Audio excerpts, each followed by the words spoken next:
44페이지를 펴십시오. 지난 시간까지, 지난 시간 제1성찰, 제2성찰 하다가 제2성찰의 자기의식에 관한 얘기를 하면서 강의가 지난 시간에 끝났습니다. 지금 간단하게 이 성찰은 얘기가 이제 복잡하니까 간단하게 인간이라고 하는 존재가 이렇게 있을 때, 인간이라고 하는 존재가 있을 때, 데카르트가 겨냥했던 상대는 직접적으로는 스콜라주의 철학이지만 스콜라주의 철학의 밑바닥에 놓여있는 인간론은 아리스토텔레스 인간론입니다. 아리스토텔레스 인간론인데 이 인간이라고 하는 존재는 경험과 경험, 즉 여기서는 좁은 의미의 경험, 감각과 그 다음에 이성적인 판단 능력 이것으로 이루어져 있습니다. 그런데 제1성찰에서 데카르트는 의심하는 나를 등장시켜서 즉 감각지에 의존하는 나하고 그 다음에 이것에 대립하여 의심하는 나를 등장시켜서 이 두 개가 대립관계에 놓이게 되죠. 의심하는 나와 감각지에 의존하는 나 이렇게 해서 의심하는 나가 등장하면서 감각에 의한 판단을 일단 배제하는 것을 했습니다. 심지어 악몽, 그죠? 꿈 가설을 이용해서 이게 제1성찰의 제1성찰의 성과입니다. 그런데 이제 우리 제2성찰에 들어와서는 의심하는 나하고 그렇죠? 의심하는 나하고 그다음에 확실한 것을 추구하는 나의 대립 관계를 설정해서 다시 말해서 감각에 의존하는 나는 제거한 상태에서 제2성찰에 들어왔죠. 그렇죠? 두 번째 성찰에 들어와서 의심하는 나와 확실한 것을 추구하는 나 사이에 대립을 만들어낸 다음에 의심하는 나를 제거하고 배제하고 확실한 것을 추구해 나가는 나를 얘기했습니다. 그러다 보니 정말로 확실한 것이 무엇인가, 즉 도대체가 의심되지 않는 것이 무엇인가 이것을 생각하다가 결국 자기의식이라고 하는 거, 내 안에 있는 나라고 하는 데까지 지금 데카르트 성찰이 이르렀습니다. 그러면 이제부터는 자기의식이라고 하는 것, 나라고 하는 것은 틀림없이 있다는 거, 그렇죠? 다시 그 앞부분 한번 보면은 43페이지, 즉 그 원전으로는 25페이지에 나오는 나는 있다, 나는 현존한다, 나는 있다, 나는 현존한다 이렇게 돼 있는 말 있지 않습니까? 지난번에 중요하다고 그랬죠. 이렇게 확고하고도 흔들리지 않는 최소한의 나. 근데 이 나라고 하는 존재는 육체적인 그 무언가를 가지고 있는 나가 아니라 정신적으로 내가 나임을 확인하고 있는 나가 있다라는 것에 데카르트가 이제 거기까지 왔습니다. 그러면 제2성찰에서 여기까지 왔는데 여기까지 오면 이제 제2성찰에 남아있는 과제는 뭐냐면 이 자기의식, 나라고 하는 것, 내가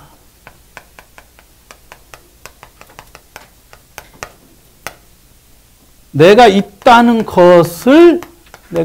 하는 것을 아는 나의 정신.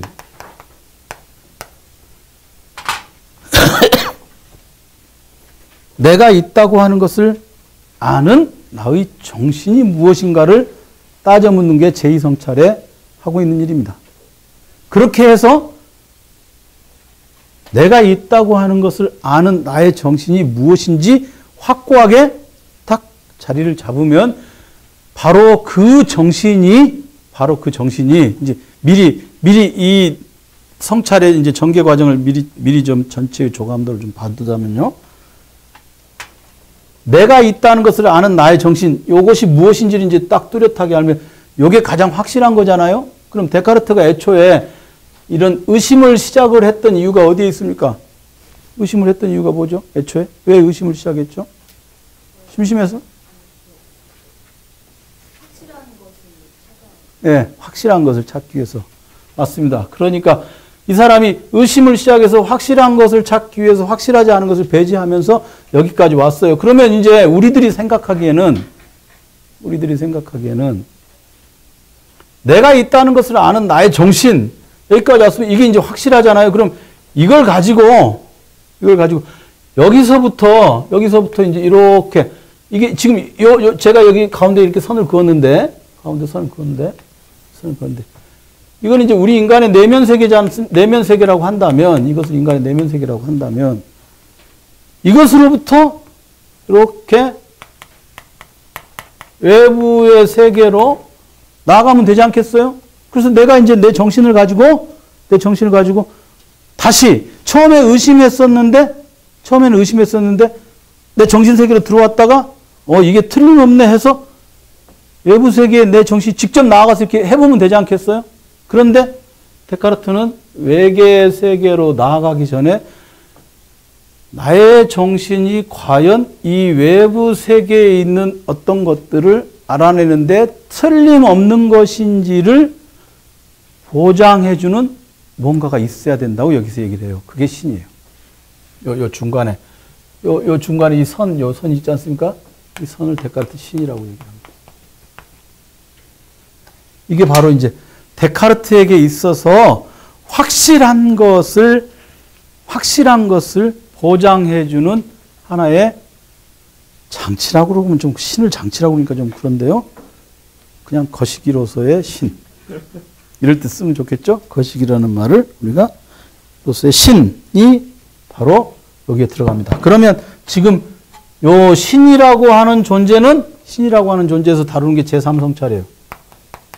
제3성찰에서 다루고, 그 다음에 신을, 그러니까 지금 이렇게 바로 외계 세계로 나가지 않고, 이렇게 이제 거쳐가겠죠. 그쵸? 여기를 통하지 않고, 신을 거쳐가는데 이제 요 외계 세계에 대해서 다루는 게 이제 4, 5, 6 성찰이 됩니다. 구조가 이렇게 돼 있어요. 이래서 바깥 세계하고 이렇게 그동안 만나오던 자기를 바깥 세계에서 스스로를 배제시켜서 자기 안으로 이렇게 들어왔다가, 이건 이제 흔히 내면으로의 퇴각이라고 이렇게 얘기하거든요.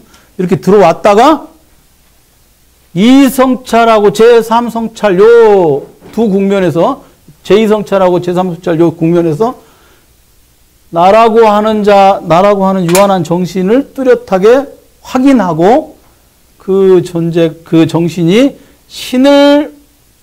신이라고 하는 보장 기제를 거쳐서 외계 사물로 나아가는 요렇게 돼 있습니다. 성찰의 구조가. 그러면 지금 오늘날 우리가 보기에는 신이라고 하는 것을 굳이 거칠 필요가 없잖아요. 그렇죠? 여기 신을 믿지 않는 사람들은 데카르트 성찰을 읽을 필요가 없지 않습니까? 제가 최근에 어떤 사람이 쓴 무슨 글을 보니까 칸트 순수이성 비판 뭐 이런 책들은 뭐 200년 전에 나온 책인데 지금 읽어서 무슨 소용이 있느냐. 100번 옳은 말씀이에요. 그렇지만 그 사람 책보단 칸트 책을 더 많이 읽죠. 안타까운 일이야. 전 절대로 그런 말 안 해요. 저도 속으로 그런 말을 합니다. 칸트 읽으면 뭐하나 싶지만 그런 말을 한다 해서 사람들이 나보다도 칸트 책을 많이 읽는 건 아니야. 이유가 있겠지 생각하고 꼭 참고 있어야 된다. 그 이유를 하나 말씀을 드리자면 적어도 그 사람보단 칸트가 위대한 사람이야. 데카르트가 지금 우리가 보기에는 신을 믿지 않는 사람은 이거 다 틀린 얘기 아니겠어요. 그런데 이때 16세기에 17세기에 그 누구도 내가 틀림없다고 강박지각을 통해서 이렇게 알고 있는 것, 이게 틀림없다고 글쎄 이게 틀림없을까라고 생각해 본 사람은 없었다는 거지. 그러니까 그 발상을 외우려고 우리가 읽는 것이지 그걸 외워가지고 칸트처럼 해보자 그렇게 읽는 건 아니잖아요. 항상 누군가 그런 위대한 철학자들이라고 해서 위대한 철학자들의 말들이 있는데 그거보다는 오늘날의 과학기술이 더 타고갔죠 이렇게 얘기하지 않습니까? 그럼 여러분들 항상 그렇게 생각하시면 돼요. 그래도 대개 책보단 칸트 책을 많이 읽습니다. 라고 생각하시면 돼요. 간단하죠? 네. 우리는 적어도 더러는 많이 읽히는 것이 진리에 가깝다는 생각을 할 필요가 있습니다. 그렇다 해서 모든 베스트셀러를 다 진리라고 말하는 건 아니지만 네? 근데 베스트셀러라는 게 좀 책 좀 오랜 기간 읽어보신 분들은 다 아시잖아요. 저게 3년은 안 넘어가더라. 그렇죠? 그걸 아시니까 적어도 뭐 칸트의 판단력 비판, 순수 이성 비판 이런 책들은 그 말을 한 사람은 저도 이름을 기억을 못해 지금. 아니 정말 실명 비판하기 싫어서 말 안 하는 게 아니라 기억을 못해. 그 사람 이름이 분명히 세 자인데 칸트 두 자밖에 안 되잖아요. 외우기도 쉽고. 예. 자 그런데 여기서 이제 오늘 제2성찰하고 제3성찰의 이 접점을 다음에 제3성찰 할 때도 또 다시 말씀드리기 좀 중요하니까 미리 말씀을 드리면 오늘 읽는 부분이 요것에 해당하는 부분인데요. 여기 미리 말씀드리면 데카르트가 여기 이렇게 생각을 해요. 내가 나의 정신에 대해서 딱 생각을 해보니까 자, 자기 자신 안에 들어와서 자기 자신의 정신에 대해서 이 성찰을 해봤어요. 그랬더니 데카르트가 무엇을 얻었느냐? 내가 참으로 하찮은 존재라는 걸 알게 된 거예요. 이해가 되세요? 그렇죠? 박종봉 얘기해봐. 데카르트 얘기하지 말고 자기에 대해서 얘기해봐. 그런 때가 있어요? 있어? 몇 번이나, 1년에 몇 번이나. 많아? 그럼 어떻게 살아? 여기 최소한의 자존감도 그러지 말고. 1년에 3번 정도만. 분기별로 한 번씩 4번. 그렇게 합시다. 요렇게 자기 자신에 대해서 의심을 하고 확실한 것을 찾아서 내가 가지고 있는 나의 정신만이 확실하다는 것을 알았으면 엄청난 발견인 것 같은데 나의 정신만이 확실하다는 발견이 그것에 들어있는 속 내용은 뭐냐면 나는 지극히 유한한 존재이고 신을 알기에는 정말 모자라는 존재이고 그렇다는 거예요. 이걸 철학적인 용어로 말하면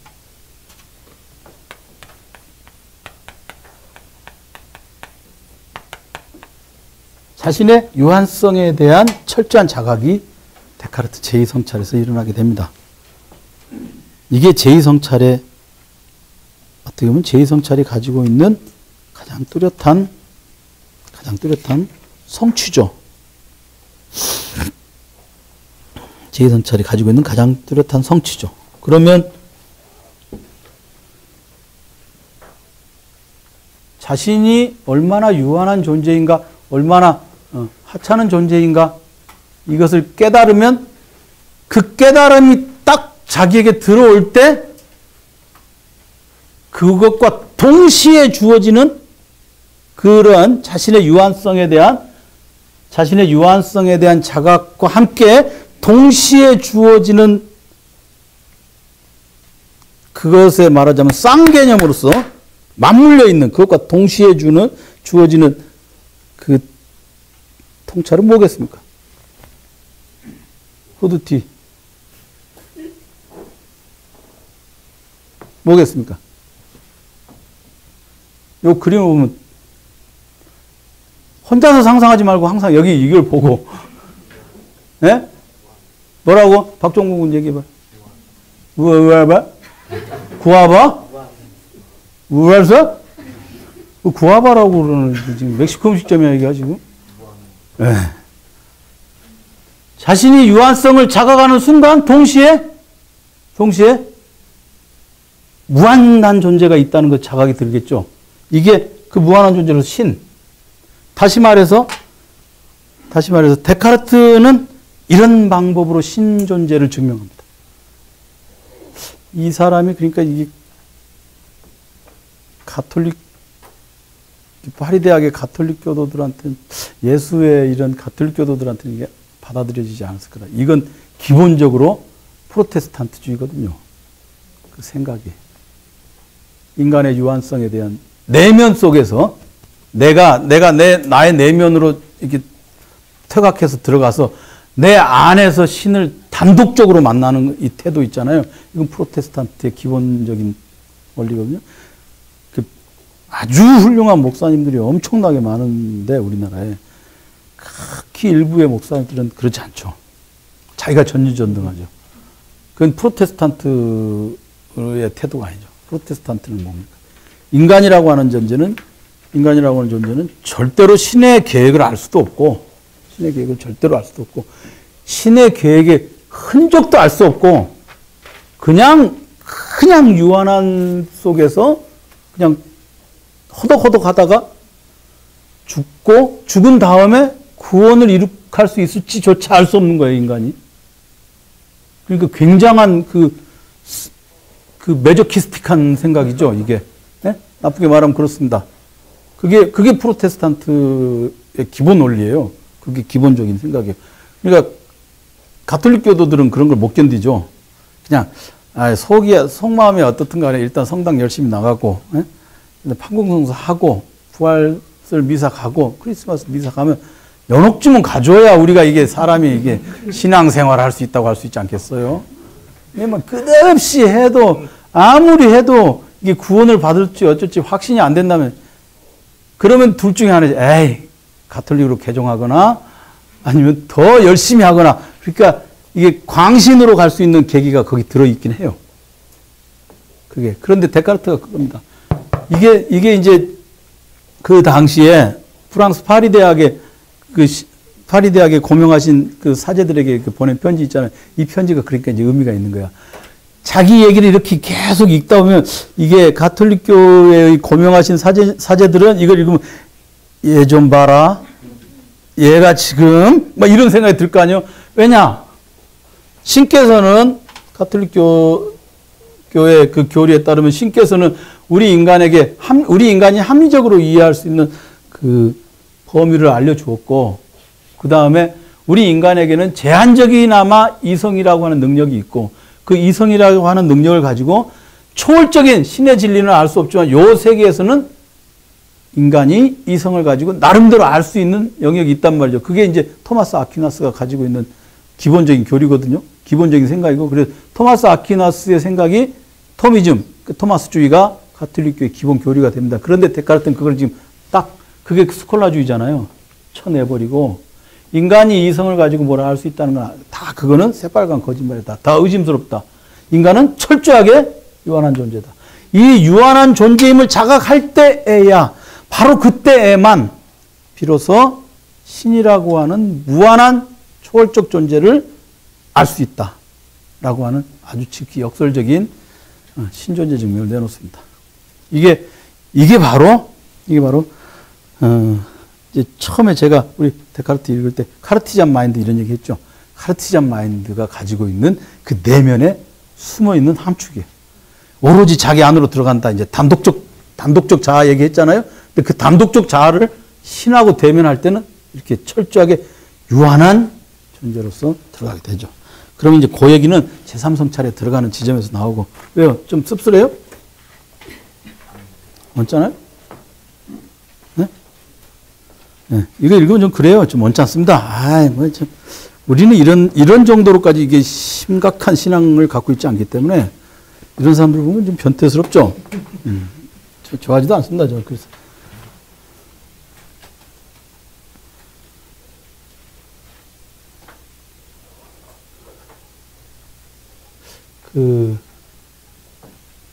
셰익스피어 드라마. 여러분들 셰익스피어 드라마 뭡니까? BBC에서 나온 DVD 같은 거 그거 요새도 팔아요. 형씨 요새도 팔아. 50개짜리 아직도 팔아요? 검서 요새 팔아? 샀어? 교보문 네. 그런 거 얼마예요 요새?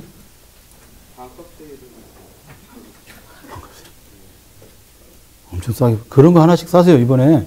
그래가지고 여러분들 그런 거 보세요. 드라마. 이게 그런 거 봐야 돼요. 상업국가의 국민으로서. 리차드 2세 있죠. 셰익스피어 드라마에 리차드 2세 있죠. 최현석 씨 봤어요? 리차드 2세? 후드티만 입고 말이야. 산책이나 다니고. 리차드 2세 그런 거 봐요. 리차드 2세. 리차드 2세 그러니까 여기 영국의 잉글랜드 역사에서 리차드 2세가 중요한 사람인데, 리차드 2세가 셰익스피어 드라마 리차드 2세가 있잖아요. 그럼 셰익스피어 드라마는 역사극이기 때문에 역사적인 히스토리컬 팩트를 있는 그대로 말하지 않거든요. 그런데 셰익스피어가 데카르트 바로 이전 시대 사람이에요. 바로 이전 시대 사람. 바로 이전 시대 사람이에요. 그 리차드 2세 같은 거 이렇게 딱 보면, 아, 그런 게 보이죠. 그런 게 보이죠. 우리 어떤 사람을 여기 영국 같은 데서는 어떤 사람을 정통성을 가진 왕이라고 할 것인가, 이런 문제 있잖아요. 그런 문제들이 셰익스피어 드라마에 나오거든요. 리차드 2세 같은 거 이렇게 보면. 서양에서는 그 리차드 2세 보면은 그게 나오죠. 서양에서는 지금 유럽 대륙에 있는 나라들의 헌법이 있지 않습니까? 그 헌법이 다 2차 세계대전 이후에 만들어진 거예요. 유럽에 있는 나라들은 역사가 길지만 오늘날의 헌법 체제로 유지된 건 우리하고 똑같아요, 역사가. 동아시아 세계에서 가장 서구화된 헌법을 가진 나라가 한국이에요. 우리나라가 서양이에요, 서양. 우리가 조선시대라든가 신라시대라든가 이런 것을 배워갖고 우리 대한민국을 이해할 수가 없어요. 영국사를 읽고 독일사를 읽어야, 이탈리아사를 읽어야 우리나라의 이 대한민국이란 민주공화국 체제를 이해할 수가 있어요. 민주공화국이 작동되는 방식을 이해하려면. 그런데 영국 같은 경우도 리차드 2세 그 시대를 거치면서 왕이라고 하는 사람은 일단 무력이 있어야 된다. 그게 확정되거든요. 그런 것들이. 그러니까 그 드라마를 읽어보셔야 돼요. 우리가 서양사, 서양 철학, 서양 사상 이렇게 말하지만 사실은 21세기 한국에 사는 사람들이 필수적으로 배워야 되는 게 한국사보다, 이런 건 편집해야 되는데, 편집, 손가락 이렇게 하면 편집. 매국노 된다니까? 이런 얘기하면, 제가. 요즘엔 너무나 매체 환경이 안 좋아서 무슨 말을 하면 이게 앞뒤 딱 잘라가지고 강연 중에는 살 수가 없어. 우리 집 동네 좁기 때문에 10명만 와도 골목이 꽉 차요.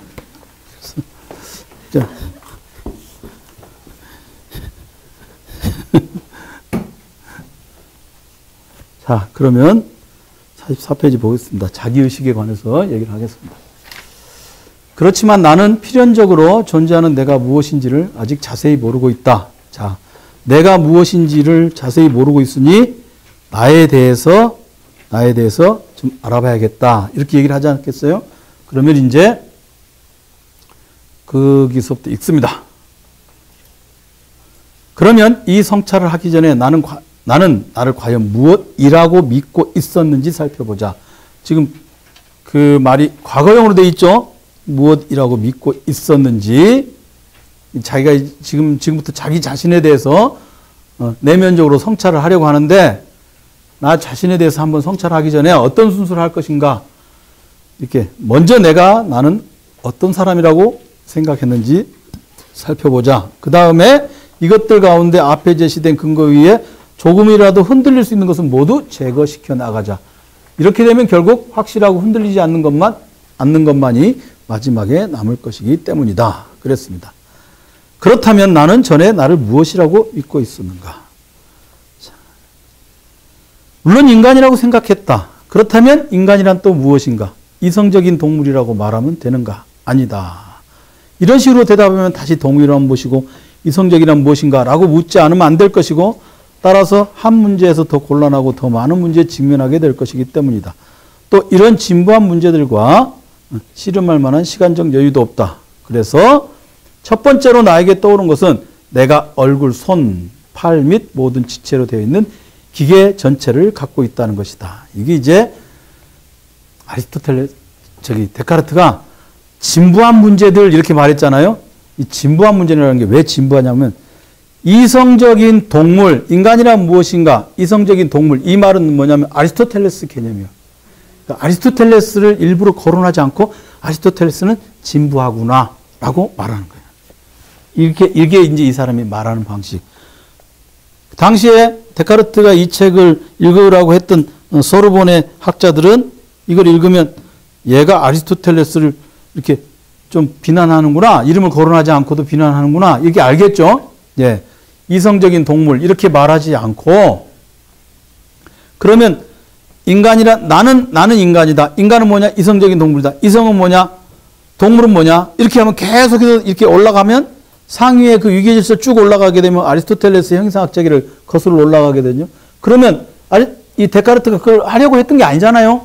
그러니까 이제 데카르트는 이런 방식으로 탐구하지 않고 그 말이에요. 이런 방식으로 탐구하지 않고 거기 지금 중요한 말이 나왔습니다. 내가 얼굴, 손, 팔 및 모든 지체로 되어 있는 기계 전체를 갖고 있다. 기계 전체를 갖고 있다. 다시 말해서 데카르트는 인간이 공통적으로 가지고 있는 그 무언가를 먼저 눈으로 확인할 수 있는 것부터 시작을 해요. 그래서 이 기계는 시체에서도 볼 수 있는 것으로 나는 이것을 신체라고 불렀다. 그랬습니다. 거기 기계 전체라고 그렇게 돼 있죠. 데카르트가 일부러 그렇게 말한 겁니다. 지금.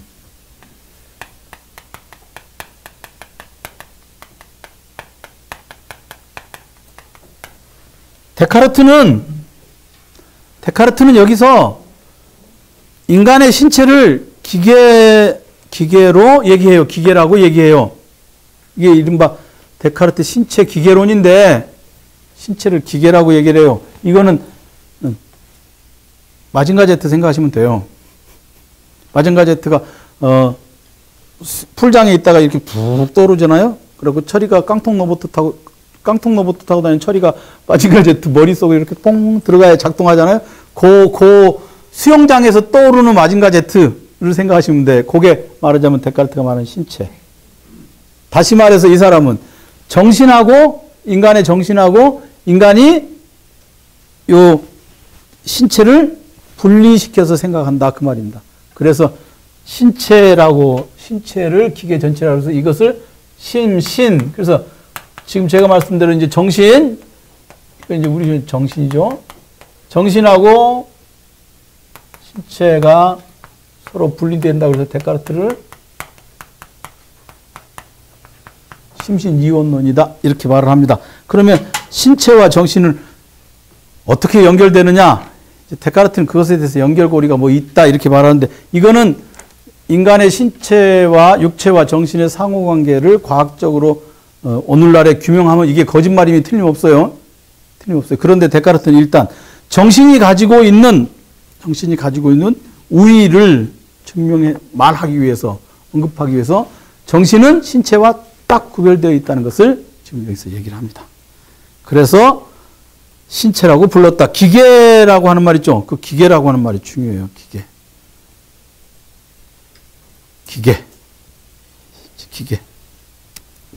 또 나에게 떠오른 것은 내가 영양을 섭취하고 걸으며 감각하고 사유한다는 것이며 이런 활동을 나는 영혼과 연관시켰다. 이게 지금 과거에 그렇게 생각했다. 그 말이죠. 요거는 그러면 거기서 영양을 섭취하고 하나 걸으며 또 감각하고 사유한다. 요게 영양 섭취, 걷기, 감각하기, 사유하기 이런 것들을 영혼하고 연관시켰다. 이렇게 돼 있잖아요. 그럼 이거는 영혼, 아니마하고 영양 섭취, 감각, 사유 이게 연결되어 있는 것이죠. 이렇게 생각하는 것은 아리스토텔레스의 영혼론에 나타나는 방식이에요. 그게 일부러 영혼과 연관시켰다는 게 아니마라는 단어를 썼지 않습니까? 근데 아리스토텔레스가 말하는 이 인간에 관한 책이 뭐냐면 제목이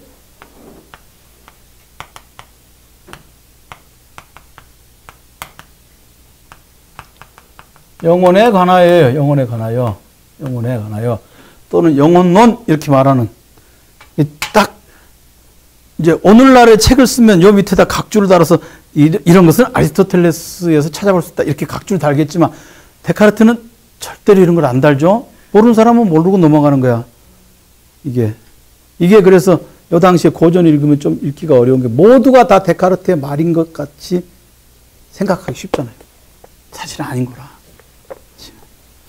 그래서 이제 아리스토텔레스의 영혼론에 나타나는 방식으로 자기는 생각하지 않겠다는 것이죠. 그래서 넘겨보세요. 넘겨보시면 이제 중요한 부분이 나옵니다. 자, 이렇게 내가 육체를 가지고 있고 이 육체로부터 뭔가 육체를 통해서 영향을 섭취하고 그 영향을 섭취해가지고 정신으로 영혼하고 연결이 되고 생각을 하고 이런 작동을 하고 있는데 여섯 번째 줄 보세요. 그러나 찾았어요? 그러나 네모 쳐 네모 자기 책인 사람은 네모를 치세요. 시현석 씨 네모 안 쳐? 아 진짜 오늘 후드 티 입고 온 사람 태도가 아주 훌륭하네. 그래서 봐. 김재시 여기 네모 쳤나 한번 봐봐요.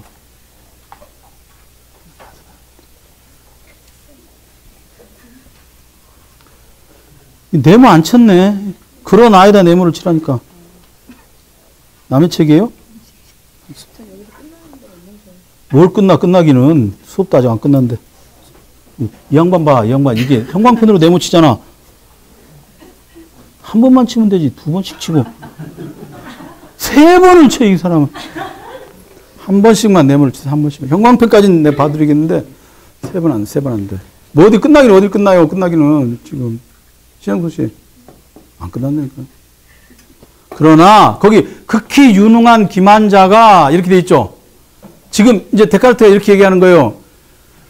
예전엔 그렇게 생각해왔는데, 기만자가 있어가지고, 악의에 찬 기만자가 온 힘을 다해 나를 속이고 있다고 가정하는 지금 어떠한가. 앞에서 물체의 본성에 속한다고 말했던 것 가운데 어느 하나라도 내가 지금 갖고 있다고 확신할 수 있을까 그랬잖아요. 그러니까 데카르트는 지금 영양을 섭취하고 뭐 걷고 감각하고 이런 거 있지 않습니까? 이게 영혼하고 연결되어 있다고 생각을 해왔는데 인간이 과연 영양을 섭취하고 걷고 감각하고 하는 것이 나의 영혼하고 연결되어 있다는 것을 내가 유능한 기만자가 있어서 거짓으로 알고 있는 건 아닐까라고 여기서 얘기를 하는 거예요. 다시 말해서 아리스토텔레스의 그 주장을 아리스토텔레스가 영혼론에서 말했던 그 주장을 거지 곧대로 받아들여야만 하는가? 과연 그것이 틀림없고 확실한 것인가? 라고 생각을 해보는 거죠. 하린 그런 생각 한 적 있어요? 없어? 있어요? 정범 있어요? 장규 씨 있어요? 뭘 이해를 못해 지금 몇 가지. 다른 분들 좀 쉬세요. 저분 좀 이해 좀 시키고. 아 진짜 그러나 네모 친다고 해서 그게 이해가 된 거야 아니었구만. 죄송하면 안 돼요. 죄송 안 해도 돼. 그 모르니까 배우러 왔지. 자 봐봐. 이거 봐봐요. 내가 지금 이렇게 내가 왜 오른손으로 왼손으로 이렇게 때리잖아요. 때리면 이렇게 소리가 나고, 예? 또 이렇게 때리는 힘을 얻으려면 제가 조금 전에 밥을 먹고 왔기 때문에 가능하지 않겠어요. 제가 4시 반에 밥을 먹습니다. 11시 아침 먹고 4시 반에 점저를 먹습니다. 자, 힘을. 근데 그럼 이렇게 생각하잖아요. 인과관계가 내가 이렇게 내 손을 떼서 이렇게 힘이라도 날려면 뭘 먹었으니까 영양을 섭취했으니까 이 인과관계가 있고 이것을 아는 정신이 있잖아요. 이렇게 생각을 해오는 게 정상이었다. 지금까지 그렇게 생각해왔다 이거예요. 그런데 데카르트는 엄청나게 유능한 기만자가 있어가지고 나를 속이는 자가 있어서 사실은 영양을 몸으로 뭘 섭취를 해도 그것이 몸에 들어오는 것도 아니고 이렇게 때린다. 아이고 손 너무 때렸네. 때린다 해서 아픈 것도 아니고 소리 나는 것도 아닌데 소리 나는 것처럼 착각하고 있는 건 아닐까라고 생각합니다. 너무 심하게 의심하고 있죠 지금. 여러분들이 그러니까 이 사람 정상이라고 보시면 안 되고 예를 들어서 제가 지난 토요일에 5월 2일인가요? 5월 2일에 서울대학 기초교육원에 있는 이우선 선생을 만났어요. 이우선 선생을 만났는데 제가 이제 그냥 이렇게 친하다고 말하면 언짢아하실 것 같아서 내가 말을 안 했겠는데 쥐가 나하고 뭐 친해? 뭐 이렇게 서로가 대면대면한 사이를 좋아하시는 분이니까 이윤 선생님을 만났는데 이윤 선생님이 당뇨가 가족력이 있으시다는 거야. 당뇨가 있는 사람은 저는 그걸 잘 몰랐는데 이틈 이런 거예요. 봐봐.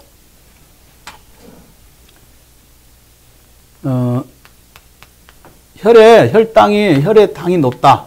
혈에 당이 높다. 그러면 당이 높으면 자연스럽게 이게 당이 높으면 이 당이 뇌에다가 명령을 해서 인슐린을 분비하시오.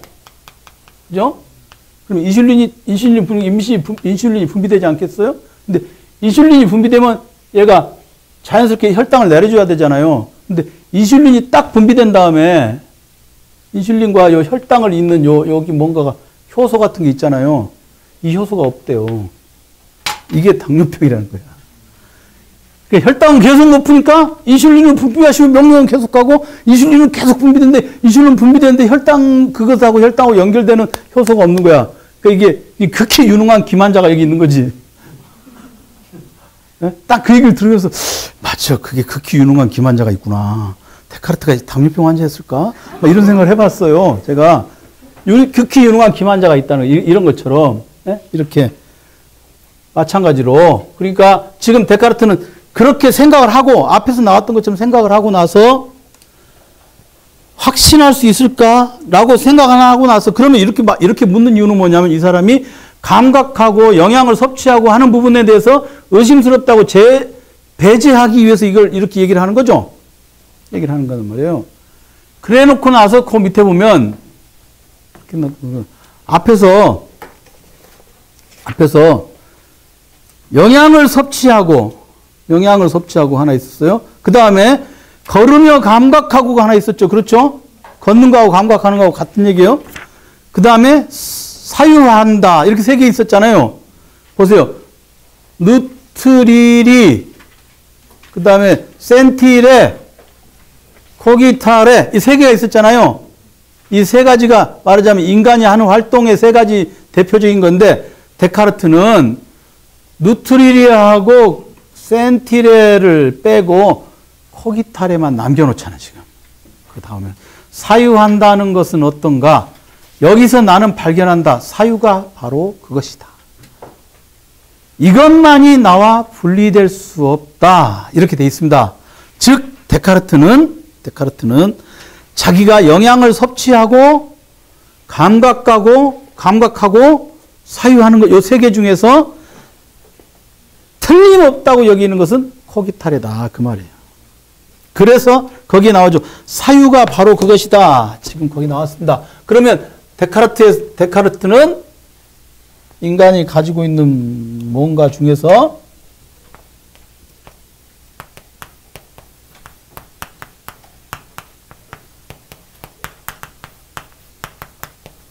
코기타치오만 남기는 거죠. 코기타치오만 남기는 것입니다. 이것만이 나와 분리될 수 없다. 그 다음에 나는 있다, 나는 현존한다. 나는 있다, 나는 현존한다. 그런데 내가 이게 있다는 것을 어떻게 하냐면 나는 내가 사유하는 동안에만 내가 있음을 안다. 그 말이죠. 내가 생각하지 않으면 내가 있는지 없는지를 모른다. 그 말이죠. 그렇죠. 그러면 사유를 안 한다. 사유가 없다. 아무 생각이 없다. 그러면 신체가 있다 해도 그게 있다고 말할 수 없는 거죠. 데카르트적인 의미에서는. 그런 사유가 없다. 사유가 없다. 이 5글자를 우리말로 3글자로 말해봐. 예? 누가 뭐라? 무개념 아니에요. 얼빠진 놈 그러잖아. 얼이 빠졌다는 거거든요. 지금 이 얼빠진 놈들. 참 제가 이제 결코 이루어질 수 없는 어떤 그런 계획을 하나 가지고 있는데 순수한 우리말로 배우는 영어 이런 센스리스 그러면은 맛이 간 뭐 이런 거 있잖아요. 분별 없는 아니에요. 센스리스 그런 아니 번역을 하다 보면 이게 영한사전에 나와 있는 이 단어들이 너무 이 우리가 일상적으로 쓰는 언어하고 너무 거리가 많아. 그래서 그지 좀 이게 도대체 번역을 해놓고도 뭔 말인지 모르겠고, 그래서 제가 너무나 제일 이해가 잘 되는 가령 뭐 분노 퓨리 FURY 있잖아요. 이런 거 있잖아요. 이거 분노 이런데 분노라는 게 뭐 할 수 없잖아요. 이렇게 다 이렇게 이제 딱 이런 식으로 빡침 틀림없잖아. 빡치다, 그죠? 퓨리어스는 빡침 우리말로. 그리고 한국어는 이게 어감이 틀림없어. 빡쳤다 그러면 빡친 것 같잖아, 정말. 응? 파생어로는 뭐 이렇게 빡침, 이게 요즘 많이 써요. 어르신들은 잘 모르실 거라. 할인이 알지, 이거? 지은 니은 빡친. 이런 식으로. 베리 퓨리 이런 뜻입니다. 퓨리어스, 뭐 빡치다. 그다음에 예문을 들어서 뭐 김현영은 지은 니은 빡쳐서 뭐 벽을 주먹으로 쳤다. 막 주먹으로 쳤다. 이런 거 있잖아요. 그래야 주먹이 나가리 되었다. 뭐 이런 식으로 설명하면 틀림없잖아요. 그래서 코기타치오가 남습니다. 얼빠진이나. 그러면 이 사람 얘기는 우리가 이제 여기서부터 철학적인 논변으로 들어갑니다. 이제 생물학적인 육체를 가지고 생각을 하시면 안 됩니다. 얼이 빠진 상태에서는 내가 있어도 내가 육체가 있는 건 틀림없죠. 이게 상식적으로 감각에 의해서 이렇게 딱 이렇게 감지되잖아요. 틀림없죠. 그런데 육체적으로 이게 있어도 얼 빠진 상태에서는 이게 자기 정체성을 확보할 수 없다라는 걸 의미하는 거겠죠. 이 코기타치오가 현존의 필연적 조건이에요. 자기 현존의 필연적 조건이에요. 이게 바로 정신이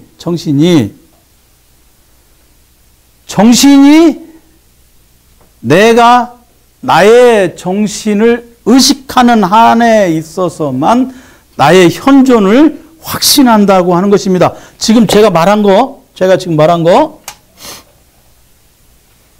내가 나의 정신을 내가 의식하는 한에서만 나의 현존을, 이 현존이라는 건 육체를 포함하는 이 존재 자체요. existent죠. existence. 나의 현존을 확증한다 또는 확신한다. 지금 제가 이렇게 문장을 갖다 말로 하지 않고 이렇게 길게 썼습니다.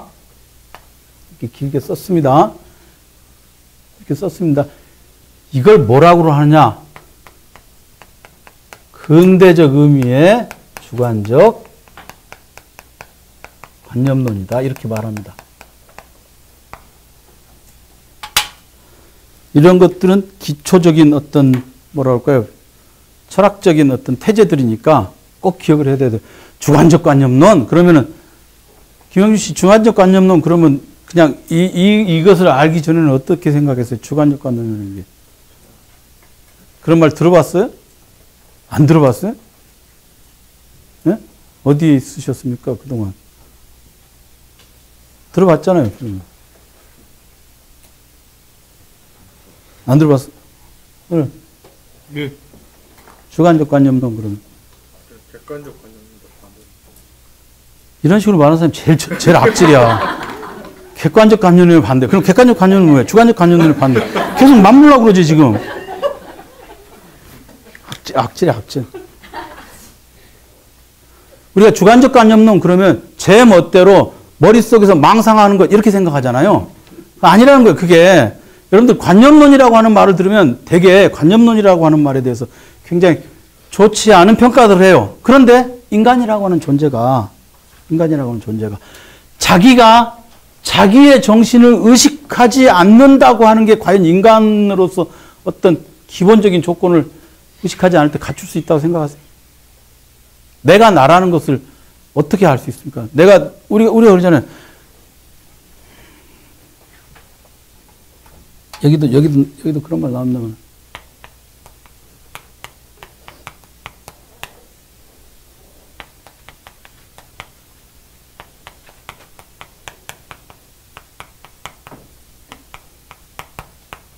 내가 먹는 것이 나의 본질이다. 이런 말이 있어요. 이제 먹거리 혁명을 강조하는 사람들이 이런 얘기 합니다.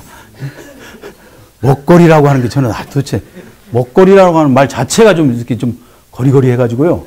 근데 내가 먹는 것이 나의 본질이다. 이거 강조해요. 그죠? 그러면 내가 먹는 것이 나의 본질이라는 게 내가 얼마나 건강하게 생산된 음식을 먹느냐. 이게 나의 본질이다. 이거죠. 그럼 이거는 특정한 그 음식이라고 하는 거, 뭐 로컬 푸드, 뭐 이런 슬로우 푸드 이런 거 얘기하는 사람이 이런 얘기 하잖아요. 근데 내가 생각하고 있는 것이 나의 본질이다 라고 말하는 것이 관념론인 거예요. 내가 먹는 것이 나의 본질이다 라는 말을 굉장히 진지하게 받아들이면서 내가 생각하고 있는 것이 나의 본질이다 라는 말은 진지하게 받아들이지 않고 헛생각이라고 생각하는 경향이 있어요. 그게 관념론에 대한 아주 굉장한 폄하가 있죠. 비꼼이 있죠. 인간이라고 하는 존재는 지금 내가 지금 나의 정신을 의식하고 지금 내가 무엇을 하고 있는 것일까? 내가 지금 내 머릿속에 들어있는 생각들이 과연 제대로 돌아가고 있는 것일까? 내가 가지고 있는 이 생각은 도대체 어디에서 시작된 것일까? 나에게 심어진 이 의식이라고 하는 것의 기원은 어디에 있는 것일까? 이것을 계속 추적해서 자기가 되풀이해서 머릿속에서 반성하고 하는 거 있지 않습니까? 이런 것이 인간이 가지고 있는 정신의 힘이죠. 그런 태도가 바로 주관적 관념론의 출발점이에요. 나의 정신을 의식하는 한에서만 나의 현존을 확증한다. 요게 이제 데카르트 얘기입니다. 이게 코기타치오. 보세요. 그래서 내가 사유하는 동안이다. 그럼 요것의 반대말은 이제 반대말은 뭐겠어요? 자, 이제 반대말은 뭡니까? 주관적 이제 아닌 것 같지? 객관적 감정론 아닌 것 같지? 이제 아닌 것 같지? 봐. 아까 주관적 관념론의 반대말은 객관적 관념론의 반대말이 아니야. 그래서 제가 틀리다고 한 거예요. 뭐예요? 이것의 반대말이 뭐예요? 내가 생각하는 바가, 내가 생각하고 있는 바가 나의 현존을 확증한다. 그러면은 여기서 이것이 본질이고 이것이 부수적인 거죠. 그렇죠? 그러면 여기 반대는 뭐예요? 반대말 왕 빨리 말해봐요. 나의 현존이 나의 정신을 지배하는 거. 그렇지. 그러니까 뭐예요? 낭만주의. 뭘 이렇게 낭만적이야? 나의 현존이 내가 지금 어떤 시간과 공간 속에서 어떻게 현존하느냐가 사실은 나의 정신을 지배한다라고 말하는 게 실존주의잖아요. 지들끼리 싸우는 거야. 데카르트를 밟은 놈이 프랑스 실존주의자들인 거예요. 네 머릿속에 지금 들어있는 생각은 별로 안 궁금해. 너의 현존이 지금 뭐야? 어디서 뭘 해서 먹고 살고 있어? 이런 거 있잖아요. 넓은 의미에서 아까 어떤 분 유물론이라고 말씀하셨는데 그게 넓은 의미에서는 그것도 현존론에 들어갑니다. 유물론이라고 합니다. 관념론의 반대말은 유물론이 아니라 현존. 그것도 옳은 거죠, 사실은. 그는 그 사람이 처해 있는 환경이 그 사람을 결정한다라는 거 있잖아요. 그러면 그 사람이 어떤 환경에 처해 있는지가 그의 정신세계를 구성한다고 말할 수 있잖아요. 그러면 그것은 현존을 중심으로서 얘기하는 거고. 그러니까 철학 공부라는 게 뭐냐면 철학 공부라고 하는 것은 우리가 그냥 뭐든지 뭉뚱그려서 말하는 것을 세세하게 쪼개서 상세하게 밝혀 보이는 게 철학 공부예요. 우리가 그거 잘 모르겠네. 그럼 철학적이라고 말하죠. 철학 공부는 철학적이라는 말을 없애는데 목표가 있는 거야. 감동했어요? 와, 오늘 한마디 했네, 내가. 잊어버렸어, 내가 한 말이. 이렇게 멋있는 말을 왜 내가 진작에 못했던가. 즉, 그냥 유물론적이다. 관념론적이다. 이거는 전통적으로 사용되는 말인데 사실은 관념론적인 것의 반대말이 현존인 거예요. 그러니까 현존 중심으로 생각하느냐, 관념, 즉 정신 중심으로 생각하느냐. 관념 그럼 우리가 무슨 추상적인 개념을 생각하시면 안 되고 정신이라고 생각하시면 돼요. 정신 중심으로 생각하느냐, 현존 중심으로 생각하느냐. 그러면 사람이 어떤 시점에서 현존 중심으로 생각하겠어요? 급박한 상황들이 계속 밀려오면 현존 중심으로 생각하겠죠. 그래서 2차 세계대전이 끝나고 나서 실존주의 문학이 딱 생겨나게 된 게, 그럼 그 사람들은 우리의 정신 속에 기입되어 있는 일체의 정신에 기입된 기억과 역사를 무시하겠죠. 그런 것들이 지금 오늘의 나를 규정하는 것이 아니라고 생각하겠죠. 그러니까 그 사람들은 뭘 역사적인 사람들이지. 부모가 뭐라고 하는 말 들을 필요가 없겠죠. 지금 현재 내가 제일 중요한 사람이겠죠. 그러니까 실존주의 문학의 그 정신을 가장 잘 드러내는 작품 제목이 뭐겠어요? 이거 맞춘 사람 내가 진짜 이번 학기 강의 끝날 때까지 한 번도 질문 안 하고 항상 따뜻한 시선으로 메모를 치지 않아도 내가 비난하지 않는 그런 책 제목을 맞춰보죠. 틀린 사람에 대해서는 한없는 최초의 인간. 네, 알베르 까미의 최초의 인간이라는 작품 더 중요한 거예요. 이방인은 뭐 그냥 술집 이름이고. 그게 이방인 번역이 잘 됐냐 못 됐냐, 이거 편집. 이방인 이름이 잘 됐냐 못 됐냐 이런 거는 중요한 논쟁이 아닌 거예요. 우리 사회가 아직도 그렇게 저급한 거야. 그 논쟁이 벌어졌을 때. 예? 그동안 우리는 이방인을 제대로 읽은 게 아니었다는 둥 불어로 읽어봤어. 나도 다. 예? 김하영 교수 번역 좋아. 뭔 개나발이야. 영어판에서 옮긴 새끼가. 이거 다 편집 새끼. 예? 이방인 지금 우리 사회 김하영 선생이 고려대에서 퇴직하신 지가 언젠데 김하영 선생이 번역한 이방인이 번역된 지가 얼마나 오래됐습니까? 지금 우리는 이방인을 그동안 제대로 된 이방인을 읽지 못했다. 이걸 논증할 때요. 이방인이라는 작품이 더 중요하냐? 최초인간이 중요하냐? 실존주의라는 게 과연 무엇이냐? 이것이 왜 생겨났느냐? 이걸 가지고 쌈질을 해야 될 텐데 첫 번째 문장이 엉망이네. 그러니까 그걸 보고 있으면 한심한 거야. 이제 여러분들은 어떻게 해야 되겠어요? 그런 논쟁. 딱 밑에다 댓글 달아. 안 중요한 거 가지고 떠들지 맙시다. 그쵸? 근데 그 달면 뭐가 안 중요하다고 막 하니까 그냥 아무 말도 말고 가만히 있어. 응? 아무 말도 가만히 있어요. 아무 말도 하지 말고 가만히 있는 게. 그 말에 그것에 끼어들고 싶어도 끼어들면 그냥 몸에 흙탕물이 튀어. 흙탕물만 튀면 이렇게 괜찮아요. 똥물이 튀니까 냄새가 나. 다 편집. 예. 관념론이라, 자, 다 편집된 다음에, 그 다음에 살짝 나타나서, 관념론이라는 건 이런 걸 말하는 것이죠. 네. 이걸 특별하게 알아두시면 좋겠습니다. 네. 자, 그 다음에, 그래서 지금 여기서, 코기타치오 있죠. 코기타치오. 요거 꼭 알아두셔야 돼요. 데카르트가 그러면, 지금 여기서부터 코기타치오 들어가는데, 여기서부터 봅니다. 여러분들 중요한 데카르트 성찰에서 제일 핵심적인 부분이라고 할 수 있는 부분이에요. 지금 읽는 게. 그래서 제가 여러분들한테 주변에 놓여 있는 이런 얘기들을 이렇게 쭉쭉쭉 하는 거예요. 이해를 할 수 있도록 하기 위해서. 내가 사유하기를 멈추자마자 존재하는 것도 멈출 수 있기 때문에 이거는 생물학적으로는 사실이 아니죠. 식물인간이 있을 수 있으니까.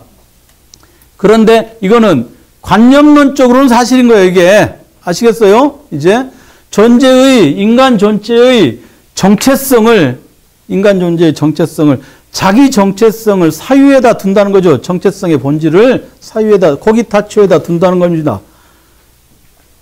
그러므로 나는 정확히 말해 단지 하나의 사유하는 것, 그랬습니다. 지금 거기 사유하는 것, 레스코기탄스, 즉 정신, 영혼, 지성 혹은 이성이며 이렇게 돼 있어요. 지금 그 문장 거기 보세요. 코기타치오라고 했는데 그 다음에 사유하는 레스 코기탄스 그랬고 나서 정신, 영혼, 지성 혹은 이성 그랬는데 다 거기서 거기인 것 같지 않습니까? 그런데 지금 이게 이제 라틴어로 돼 있는 부분 정신, 멘스 그 다음에 영혼, 아니무스 지성, 인텔렉투스 이성, 라티오 이렇게 되어 있습니다.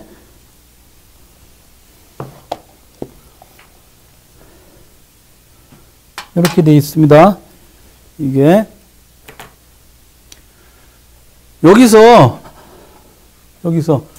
여기에 정신, 영혼, 지성, 그 다음에 이성 이렇게 되어 있는데 우선 정신이라고 하는 것으로 번역이 된 맨스 이걸 제외하고 이거는 우리가 말하는 멘탈리티하고 좀 가까운 말인데요. 이걸 제외하고 영혼은 생물학적인 측면을 가리킬 때 쓰는 말을 많이 아까 저기 아리스토텔레스 아니마 이런 거 있잖아요. 그런 것처럼. 그리고 지성이라고 하는 것은 아주 고도의 통찰 능력을 가리킬 때 쓰는 말이에요. 지성이라고 하는 말. 인텔렉추얼. 그 다음에 라티오는 이거는 조금 계산을 하는 어떤 그런 셈하는 능력을 포함하는 그게 라티오예요. 그런데 데카르트는 그러니까 사실상 요 네 개의 수로 맨스, 아니무스, 인텔렉투스, 라티오 요 네 개의 수로는 데카르트 당대의 정신 활동을 가리키는 모든 것들이겠죠. 그렇죠? 정신 활동을 가리키는 게 여러 가지 측면들을 다 아우르는 것이고 이것 전체를 묶어서 데카르트는 거기 그랬지 않습니까? 지금 써 있기로 레스 코기탄스 콤마하고 즉하고 요 네 개가 써 있잖아요. 그러니 요 네 개를 다 묶는 게 레스 코기탄스죠. 그렇죠?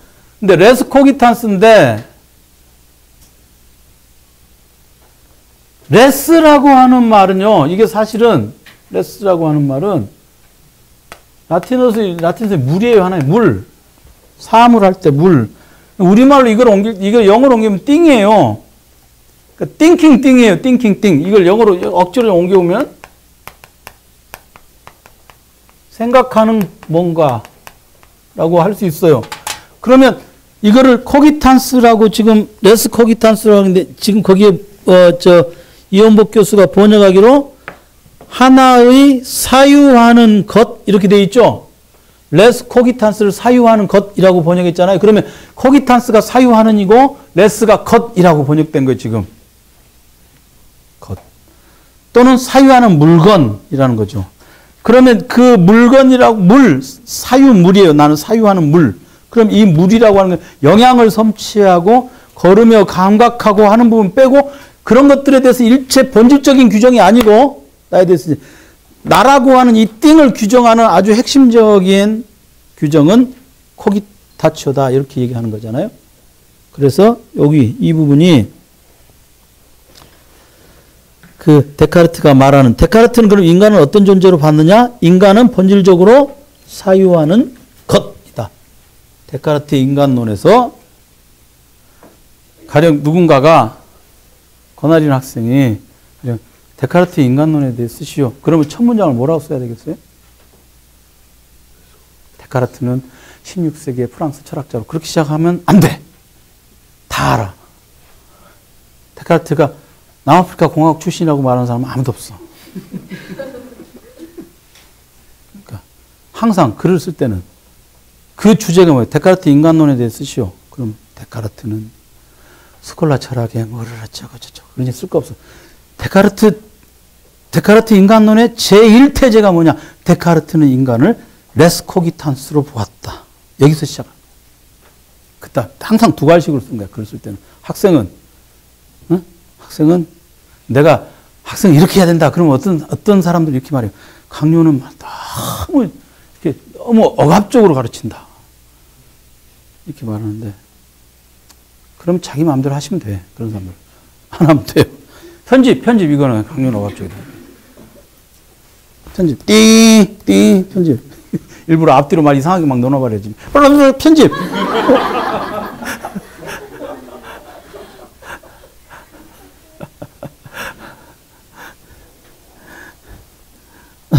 그러니까 나는 하나의 단지 사유하는 것, 레스 코기탄스다. 이게 데카르트가 인간에 대해서 생각하는 출발점이에요. 사유하는 것, 이게. 그러면 넘겨보면 위에서 세 번째 줄 내가 알고 있는 것에만 판단을 낼 수 있을 뿐이다.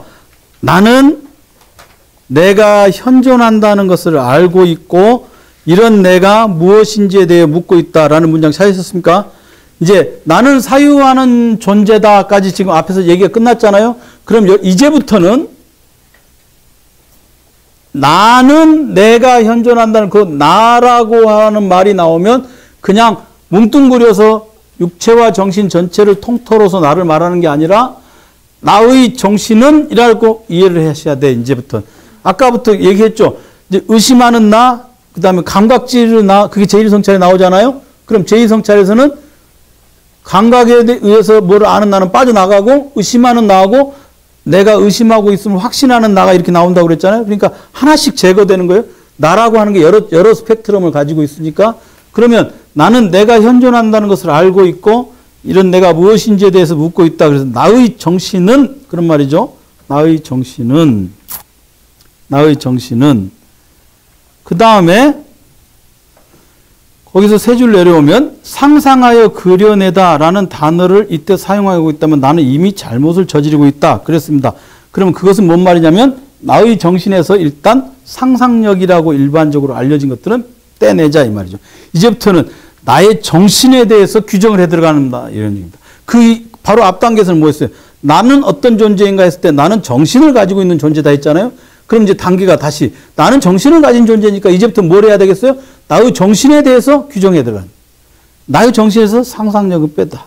그래서 밑에서 네 번째 줄에 정신의 본성을 아주 판명하게 지각하기 위해서는 내 정신을 아주 조심스럽게 상상력으로부터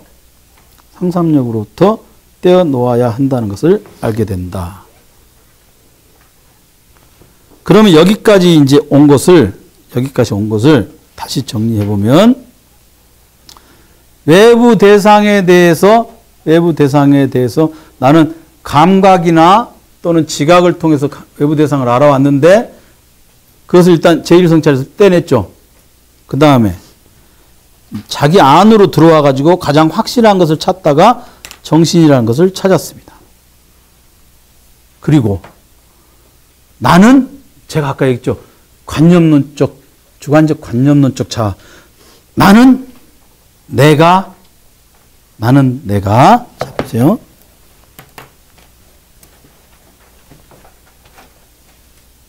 요 사유는 나는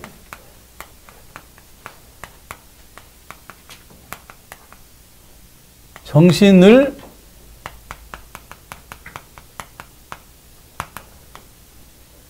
본질로 하여 현존함을 안다 그랬습니다. 그러면 여기서 나는 내가 정신을 본질로 하여 현존함을 안다. 그럼 내가 나를 사유의 대상으로 삼았죠. 그렇죠? 이 여러분들이 거울 보시는 때를 생각하시면 돼. 내가 나를 사유의 대상으로 삼았어. 그러면 내가 나를 사유의 대상으로 삼았으면 여기에 내가 있고 요게 이제 정신이라고 해보겠습니다. 내가 나를 사유의 대상으로 삼으려면 어떻게 해야 되냐면 요게 정신인데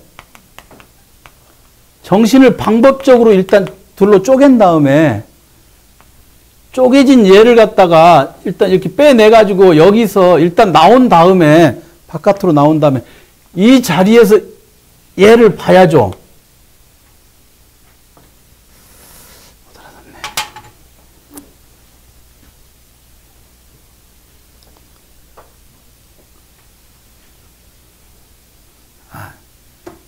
자기에 대해서 생각해봐요. 어떻게 해요? 그러니까 자기에 대해서 생각하는 과정을 상세히 쪼개서 한번 생각해봐요. 우리가 그러잖아요. 야, 네 꼬라지를 좀 알아봐. 이런 말 하잖아요. 자, 잘생긴 사람들은 자기 생각 잘 안 하더라. 보니까 잘생겨버렸네. 다 잘생겼어, 이게. 자기에 대해서 생각해? 어떻게 해? 낮에는 안 해? 밤에 밖에 나가서? 이 치안이야, 이 보니까. 동네 못된 형이구만. 먼저, 내가 나에 대해서 생각할 때 그 정신이라고 하는 것이 물리적으로 또는 신체적으로 나 바깥에 나가지 않죠. 내 안에 있잖아요. 그렇죠? 이건 틀림없어요. 나 안에 있습니다.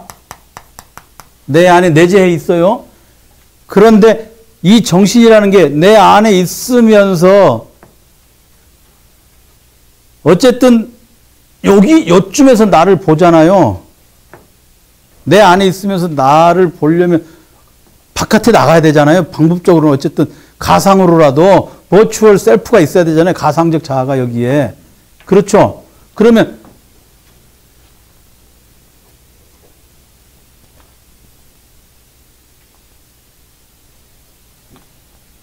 나 안에 있긴 있는데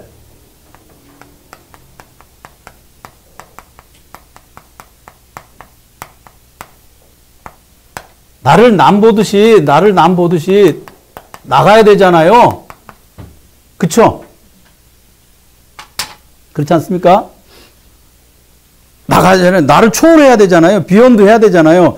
그런데 이게 현실적으로, 실제적으로, 리얼하게 나의 정신이 진짜로 나가는 게 그냥 진짜로 이게 유체 이탈이 되는 게 아니라, 네? 그거는 정말 어려운 거예요. 아무나 할 수 없어요. 유체 이탈은 별도로 해야 돼요. 그러니까 그게 아니라 그렇다고 치는 거 아니에요, 지금. 그렇다고 치는 걸 다른 말하자면 이론적으로 나가 있는 거 아니에요. 그런 걸 실제로 나가는 게 아니라 theoretically하게 나가는 거 아니에요. practically하게 나가는 게 아니라. 그렇죠? 그러니까 나가긴 나가는데 내 안에 있어요. 내 안에 원래는 지금 내가 나에서 생각을 해도 내 정신은 내 안에 있어요. 위치는 여기에 있어. 근데 그것을 방법적으로 자아를 분리해. 그러면 내 바깥으로 나가잖아요. 그러면 이렇게 안에 있는데도 바깥에 나가 있는 것처럼 하는 것을 우리가 이론적, 사유적 실험이라고 그러지 않습니까? 그러니까 이거는 이제 이론적으로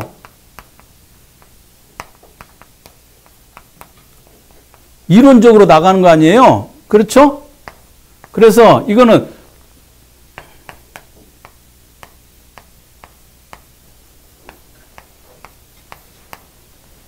초월한다는 걸 트랜스젠덴트라고 그러는데 트랜센덴트 영어로는 저는 영어 스펠링 몰라서 독일어 스펠링 씁니다. 그런데 트랜스젠덴트가 초월하다는데 이게 진짜로 이게 기독교 믿는 사람처럼 하느님이 저기 따로 진짜로 있잖아요. 저기에. 그럼 초월적 존재죠. 근데 저기 따로 있는 게 아니라 따로 있다고 치고 그러면 초월적인 게 아니죠. 그렇죠? 내가 내 바깥에 나갔다고 치고 이론적으로 가정하고 그러면 이론적으로 가정한 것을 여기다 AL을 붙여서 트랜스젠덴탈이라고 그래요. 그래서 이걸 그래서 우리말로 뭐라 하냐? 초월적이 아니라 초월론적이다. 이렇게 말합니다. 초월론적. 이건 데카르트의 말은 아니에요. 칸트가 쓴 말이에요. 칸트가 트랜스젠덴탈이라는 말인데 초월 자아가 정신이 자기 바깥으로 나아가서 자기를 초월적 위치에서 본다는 것을 이론적으로 상정해보자라는 말이 초월론적이라는 말이에요.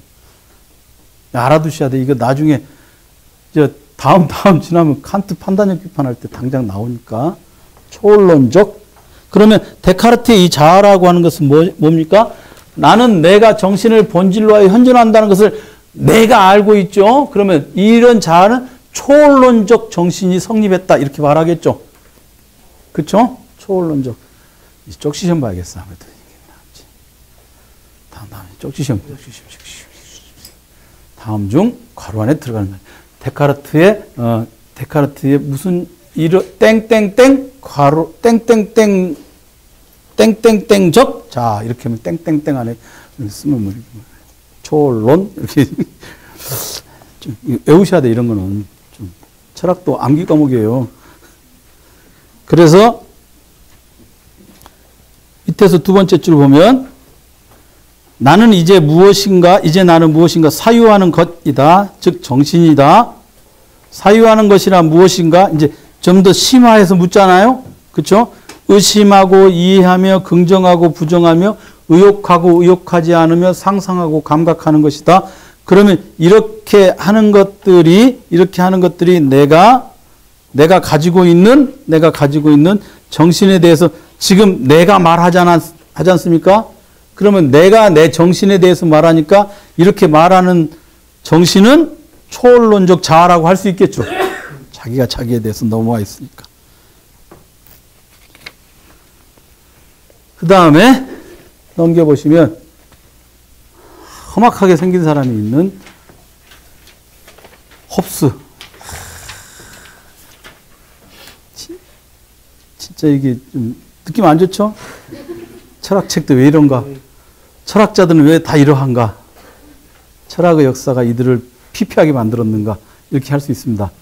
자, 그러면 그 사람을 잠깐 잊고, 홉스를 잊고, 왼쪽 페이지를 보세요. 30이라고 써 있는데, 난외에, 그 밑에. 가장 판명하게 파악된다고 흔히 믿는 것, 즉, 우리가 만지고 보는 물체를 고찰해보자. 그렇지만 물체 일반이 아니라 개별적인 물체, 예컨대 밀랍 한 조각을 고찰 대상으로 삼아보자. 이렇게 되어 있습니다. 지금 거기 밀랍이라고 되어 있는데요. 그 부분은 하나하나 설명해 나가기보다는 제가 이게 바로 그 유명한 데카르트의 밀랍 논증이에요. 밀랍.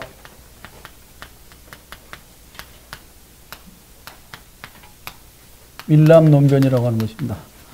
왁스. 가수 왁스를 생각하시면 안 되고, 이 논증이 뭐냐면, 밀랍 있지 않습니까? 왁스는 이렇게 만져보면 끈적끈적하고 반질반질하고 이런 거 있잖아요? 데카르트가 왁스의 본질이 무엇인가, 우리 정신의 본질이 무엇인가를 설명하기 위해서 왁스를 가져다가 예를 들어서 말을 하는데, 자, 왁스 아세요? 네? 머리에 발라요? 왁스를? 아니, 왜? 머리에 바르지 않는 사람 없습니까? 바르면 반질반질해지고. 그런데 왁스는 불에 가까이 가면 녹죠. 그쵸? 여기 나온 것처럼 향기는 날아가고. 왁스가 맛이 있어요? 맛은 사라지고 색깔은 변하고 형체도 사라지고 하잖아요. 그러면 데카르트가 여기서 말하는 건 뭐냐면, 그런 우리의 감각에 맞닿아오는 것들을 갖다가 쭉 다 없애버리고 나면 남는 게 뭐냐 이거죠. 본질적인 속성이 뭐냐.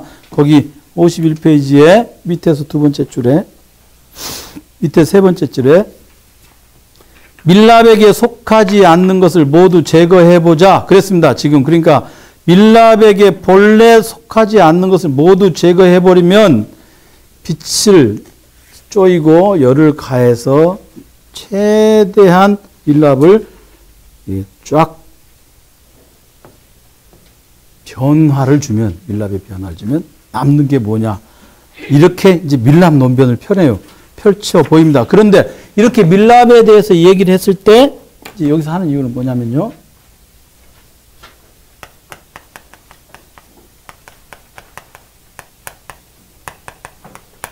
얻고자 하는 게 뭐냐면 본래적으로 속하는 것.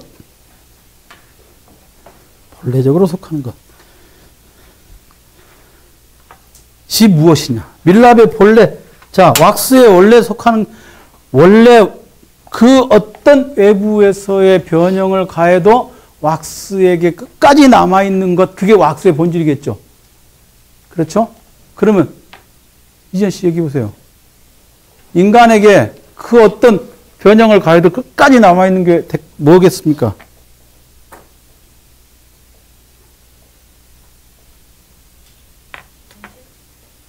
본인이 그렇게 생각하세요?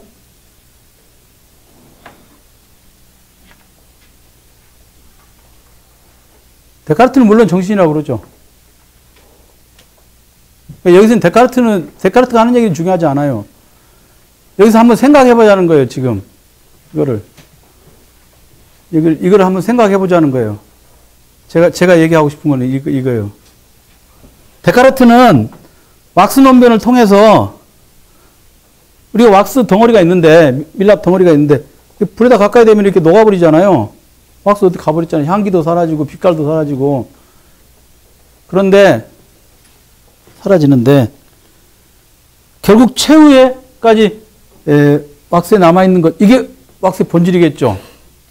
그런 우리의 감각기관을 통해서 알 수 있게 되는 것들을 다 제거하면.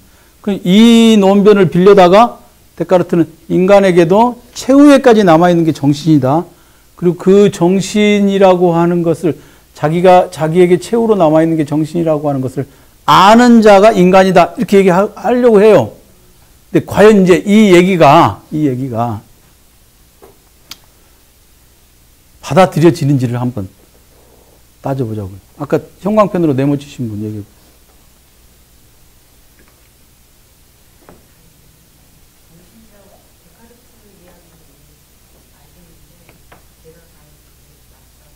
아니, 맞다 틀리다 아니라 본인은 무엇을 최후에, 그러니까 여기서 파생되는 문제가 뭐냐면, 여기서 이렇게 파생되는 문제가 뭐냐면,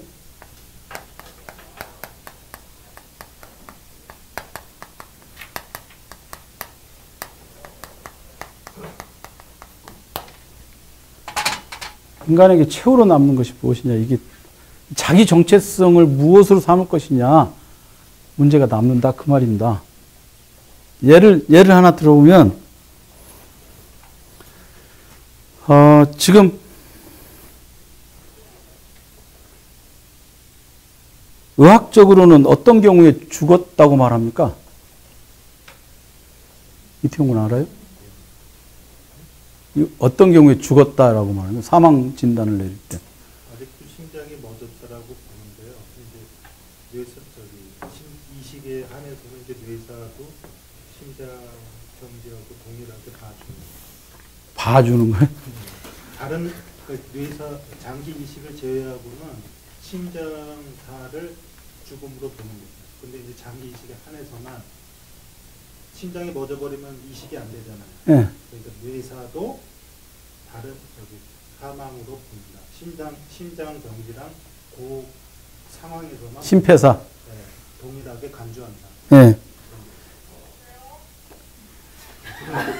여기 지금 문제가 있는 모양인데 누가 이게 틀렸다고 얘기하는 건데 전화 찬스 쓰시는 분이 있는데.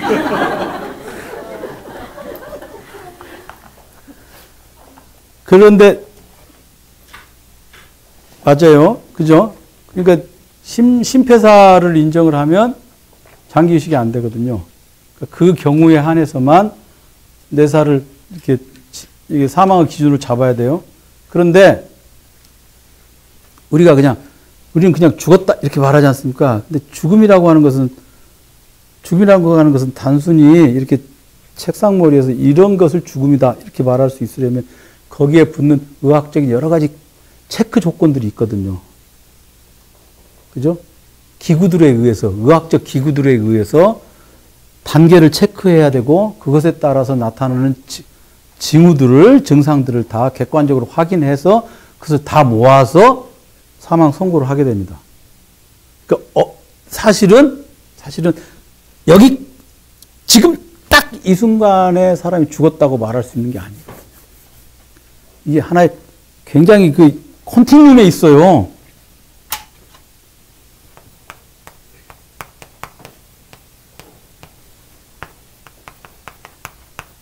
컨티뉴움이라는 말을 이렇게 기억해둬야 되는데요. 연속체라고 말하는데 이어지는 하나의 그러니까 삶과 죽음이라고 하는 그 경계선이 단호하게 그 자리에 이렇게 질러 들어갈 수가 있는 게 아니거든요. 생선 회치듯이 생선이 적당한 비유가 아니구나. 편집. 생선회는 안 좋은 것 같아. 지금 생선회가 먹고 싶어가지고 그런 것 같은데요. 이게 뼈를 이렇게 발라내듯이 이렇게 할 수 있는 게 아니라, 심지어 그 언어 분석 철학에서 최근에 나오는 어떤 그런 논의들을 보면은 제가 계속해서 죽음에 관한 데피니션들을 모아서 그것을 계속 이렇게 보거든요. 그게 단순히 철학적인 논변만이 아니라 함부로 할 수 없는 그런 영역들이 있어요. 예를 들어서 중환자실에 가면 의식은 완전히 탁 놔버린 상태, 정신은 없는 상태인데 신체적으로 이게 생물 유기체가 유지되는 상태 있죠. 그 본 적 있어? 그런 사람? 못 봤어? 보고 있으면 끔찍하다고. 목에서 석션 이렇게 하는데, 어? 이렇게 하는 거예요. 보고 있으면 끔찍하다고. 그거를 다, 그러니까 이런 거 있잖아요. 또는 정신은 말짱한데 이게 유기체는 거의 작동하지 않는 상태. 그런 게 있잖아요. 두 가지 경우. 그러면 우리는 어떤 경우를 살아있다고 말할 수 있는 거예요? 둘 다 살아있다고 말할 수 있어요? 그런데 많은 사람들은 정신이 없어도 이게 살아있으니까 살아있다고 보고 그것에 대해서 생명 연장 장치를 끊어내면 살인이라고 얘기하죠. 이게 단순히 철학적인 논변이 아니라 그거하고 붙어 있어요. 이런 것들하고. 이게 그래서 인간에게 최후로 남는 것이 가령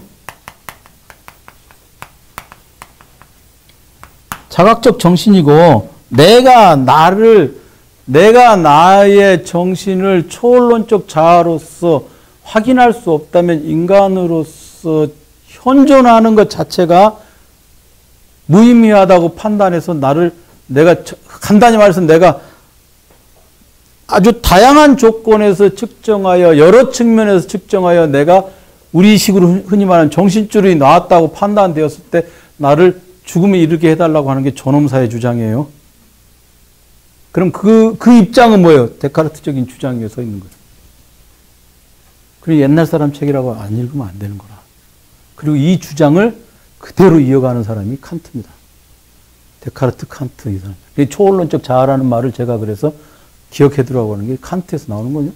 칸트는 그래서 인간이라고 하는 존재는 아주 의연하게도 정신적인 존재이고 그의 육신은 우리가 노예로 삼을 수 있을지언정 정신은 우리가 훼손할 수 없다라고 생각하는 건데 정신을 훼손할 수 없다라고 말할 때 그 기준이 뭐냐? 내가 지금 어떤 상태에 있음을 나 스스로 자각하고 있느냐 아니냐 이게 기준이거든요. 그게 바로 이제 처음에 우리가 할 때 카르티지안 마인드가 외부로부터 차단된 자기 이런 게 있지 않습니까? 근데 그게 이제 거기에 뜻이 하나 덧붙였죠. 자기가 자기를 안으로 외부로 차단되긴 했는데 내면 안에서 자기가 자기에 대해서 끝없이 자각하는 거예요. 계속해서 자각하고 있는 상태. 그게 카르티지안 마인드죠. 초월론적 자아. 그게 있을 때 인간에게 최후로 남는 것은 바로 그런 자각적 자기다라고 하는 것. 그렇게 말하는 것이 지금도 여전히 유효하죠. 그런데 사실은 아주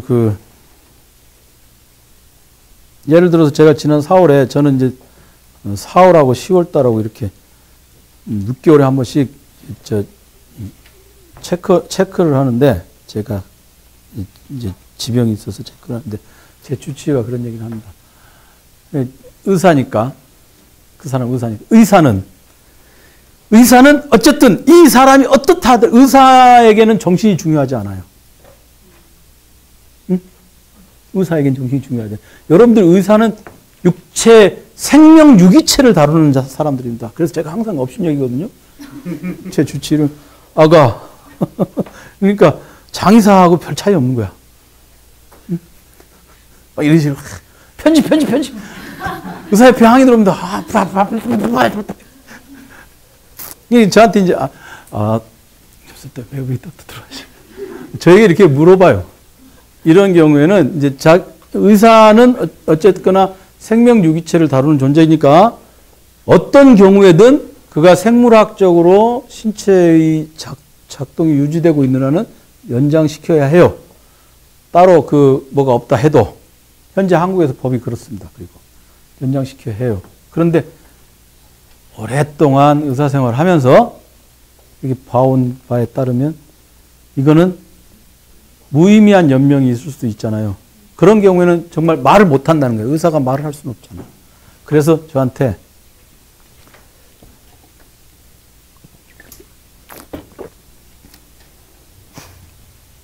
철학적인 입장에서 이런 것들에 대해서 이야기하는 기회를 많이 가져라. 그렇게 말을 합니다. 아주 흔한 예 중에 하나죠. 치매에 걸린 노인이 요양병원에서 3년 동안 요양을 하셨다. 호흡이 가빠져서 들쳐없고 이제 응급실에 왔어. 그럼 이거는 생명 연면장치 넣으면 1,000만 원 들어가고, 그죠? 3주 후에 돌아가죠. 그죠? 이런 경우에 의사는 무조건 해야 된다는 거지. 근데 저한테 물어보는 거예요. 너 같으면 어떡하겠냐. 그래서 나 같으면요. 내가 치매인데 어떻게 한단 말이냐. 그죠? 본인이 판단할 수 없어. 그럼 주변 사람들은 어떻게 해야 돼? 주변 사람들도 어떻게 못해요. 과연 우리가 말은 쉽게 해요. 내가 정신 똑바로 차리고 내가 나임을 확인하고 있을 때 나지. 이렇게 말을 하는데 과연 우리가 이제 78세가 되었을 때 정신이 가물가물한데도 우리 인간이 가지고 있는 생명 보존의 욕구라는 것, 그것 자체의 힘을 가지고 있습니다.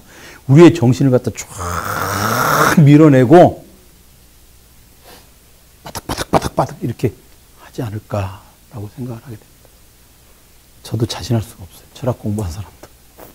그러니까 저도 예전에 중환자실에 이렇게 누워가지고, 저는 육신은 망가졌는데 정신이 말짱한 상태에서 중환자실에 이렇게 누워가지고, 이렇게 정신은 말짱하지 않은데 정신이 말짱하지 않은 사람들, 이제 몸 생명 유지 장치를 하는 사람들 이렇게 보면서 자신할 수 없겠다. 나도 이게 살고 싶은데, 이런 생각 있잖아요. 그런 게 있더라고요. 그러니까 제가 물어봤어요. 이번에 한번 물어봤어요. 그랬더니, 제 주치의가 그러더라고요. 의외로 인간의 육체가 가지고 있는 그 생명에 대한 어디히어 들러붙음 있죠. 생명의 빡침, 굉장히 강력하다고 그래요. 그럼 제가 이제 그렇게 보면 정신주의를 저는 이제 관념론자니까 정신주의를 강조하는 사람 입장에서는 쉽게 판단하기 어렵겠죠. 그래서 이제 그런 아주 말도 안 되는 얘기 같지만 말이 되는 듯한, 그러면서도 왠지 찝찝하고 왠지 찬양하기도 어려운 자살 예찬론이 나오는 겁니다. 그렇게 간단치 않습니다. 그래서 그 다음에 54페이지로 넘기면요. 이 정신 자체, 즉 나 자신에 대해 무슨 말을 해야 할 것인가, 거기 이제 있죠.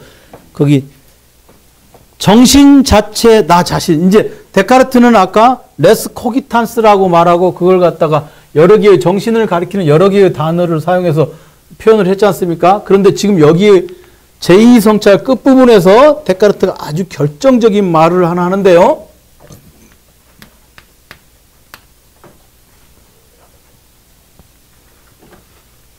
거기 이 정신 자체, 즉 나 자신, 지금 철학의 역사에서 근대 철학의 역사를 열어낸 이 말입니다. 그게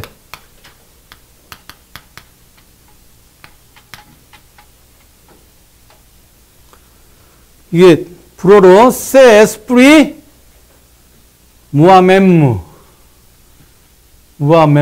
이게 이게 여기 영어로 말하면 self itself. 뭐라고 그래야 되나? 자기 자신. 영어로 뭐라고 그래? 나 영어를 못해가지고. 자기 자신이 영어로 뭐예요? 셀프는 여기 부패야? 모르겠어요. 근데 제가 영어를 모르겠고, 나 자신, 이 정신, 이 데카르트가 쓴 말입니다. 세 에스프리 무아멤무라고 하는 말을 씁니다. 세 에스프리 무아멤무. 세 에스프리 무아멤무. 이 나, 이 정신, 나 자신. 나 자신이라는 말 아시겠죠? 그게 내가 나다라고 하는 것 있잖아요. 이게 지금 이제 자기의식이죠. 다르게 말하면 이걸 이제 자기의식이에요. 나 자신이라는 말을 달리 쓰면 이게 이제 자기의식이죠.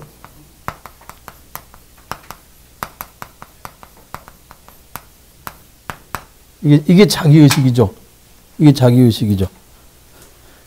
최근에 어디서 보니까 동물 중에 강아지들은 사람하고 시선을 이렇게 눈을 마주치기 때문에 인간하고 감정이 교류돼서 인간의 감정을 읽을 수 있어 심파티, 공감을 할 수 있다고 합니다.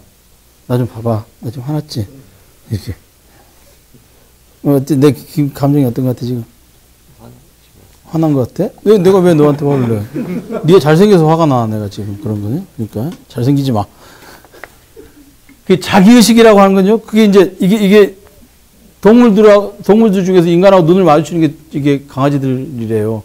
그래서 그게 오랫동안 길들여져서 고양이들은 눈을 안 마주친다고 뭐 그러더라고요. 고양이 길러본 사람들 저는 모르겠어요. 강아지도 안 길러보고 모르는데 이게 뭐냐면 자기의식이에요. 그러니까 자기를 의식한다 그 말이지 않습니까? 자기를 의식한다. 이거는 따로 경험해서 되는 게 아니라 내가 나에 대해서 의식하는 것은 어쨌거나 어떤 것을 매개로 해서도 하지 않죠. 그런데 지금 자, 제가 이렇게 분필을 갖다가 김현영 잠깐만 왼손 이 주면 제가 김현영 군에게 이렇게 분필을 줬어요. 잡아봐.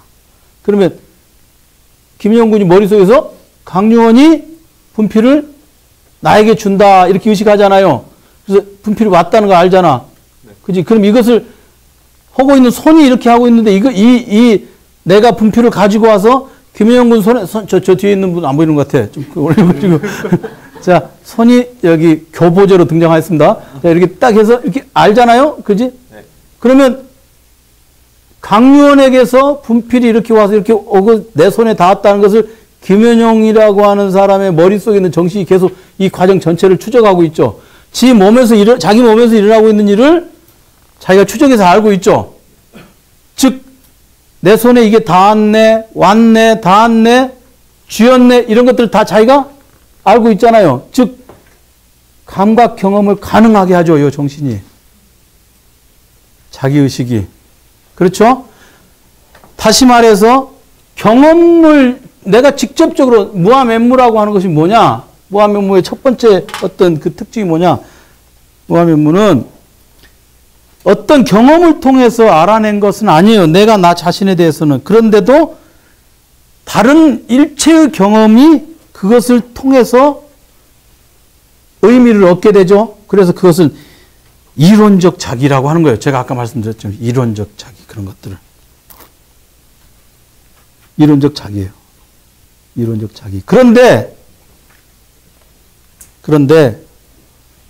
가만히 혼자 아무 생각 없이 가만히 있을 때 이것이 그냥 아무 생각 없이 가만히 있을 때 자기의식이 생겨나진 않아요. 가령 내가 김현영 군한테 김현영 이렇게 잘생겨가지고 이 자식이 나 언짢게 할래 자꾸? 나 진짜 화날 거야. 이렇게 말할 때 그렇게 말하면 김현영 군이 내가 그렇게 잘생겼나? 이렇게 생각하는지 그 저 봐요. 좀 잘 봐. 내가 김현영 군한테 김현영 너 진짜 잘생겼어. 짜증나. 진짜 혀 빼먹고 죽고 싶어. 이렇게 말하면 김현영이 내가 그렇게 잘생겼나? 이렇게 내가 나에 대해서 내가 그렇게 잘생겼나? 라고 생각을 하는 순간에만 자기의식이 생겨나죠. 그죠? 평소에 딱 장착되어 있는 건 아니에요. 사유의 운동이 시작될 때야 비로소 등장하는 거예요.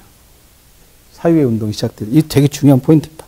그러니까 실제로 내 안에 자기의식이 있는지 없는지는 잘 모르겠어요. 그런데 내가 뭔가 생각을 하기 시작하면 자, 제가 지금 여기 제 손수건을 이렇게 만집니다. 그럼 제가 지금 제 손수건을 만집니다라고 여러분들한테 설명하는 나는 분명히 자기의식이 이렇게 손수건을 만지고 있는 나라는 놈이 하나 있고 손수건을 만지고 있는 나를 보고 있는 나도 하나 있죠. 그 두 개가 있으니까 제가 지금 손수건을 만지고 있습니다라고 여러분들에게 말하는 거 아니에요?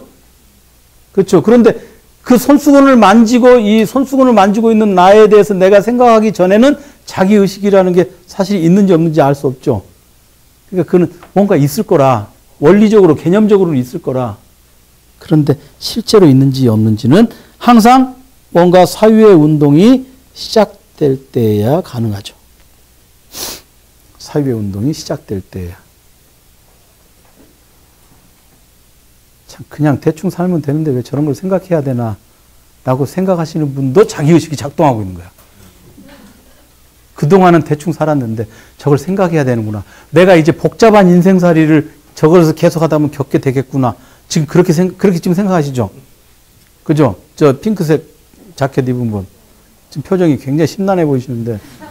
그러니까 여기서 그걸 더 밀고 들어가면 철학적 반성적 사유로 들어가는 것이고, 거기서 그냥 이렇게 빠져나오면 그냥 일상적 사유로 사는 거예요.